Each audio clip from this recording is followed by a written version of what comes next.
we'll go through now is 5 ways to thrive in a seller's market.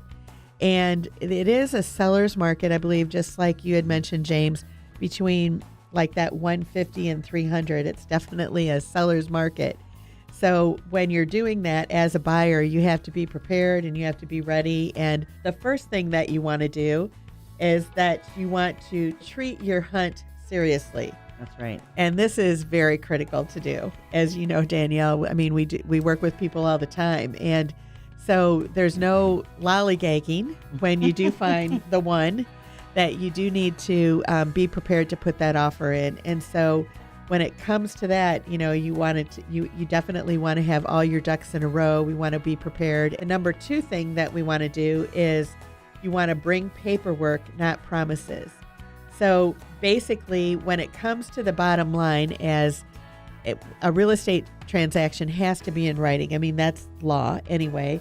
So when it comes down to it, a lot of people say, well, can't we just throw out a verbal offer or something like that? And that really doesn't work because it has to be in writing, number 1. And number 2, they don't take you as seriously if it's not in writing. Going into that and making an offer, I mean, first of all, too, they want to make sure these buyers are pre-approved for that mortgage and Right. bring that paperwork, you know, and that's important. And also, if they're going to be putting a deposit down on that, if they want to have proof of funds letter from their bank, that's also nice to have, because when the seller sees these items, such as your pre-approval letter from your mortgage company, a proof of funds for your escrow deposit, Yep. that makes you a more serious buyer, and your offer is more serious as opposed to someone who might want to put in a verbal offer. And the number 3 thing that you want to do is possibly consider waiving the what ifs.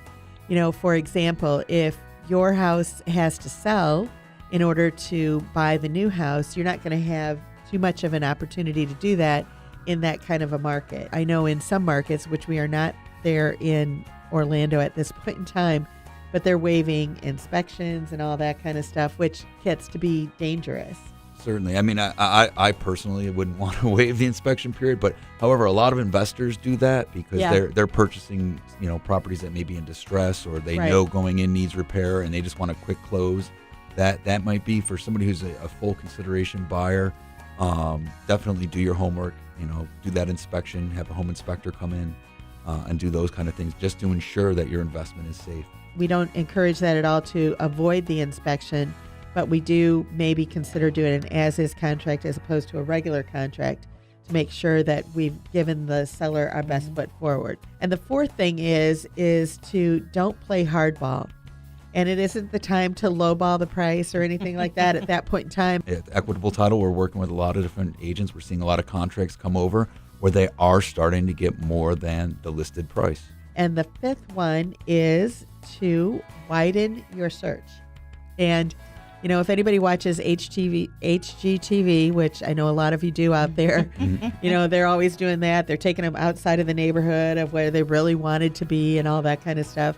But sometimes that's what it takes too, is that in order to get everything that you want, you might have to go a little bit further out or in a little different area to find exactly what you're looking for in a home. It still has the great schools. It's got everything that you're looking for, but it wasn't where you were thinking that when you first started out.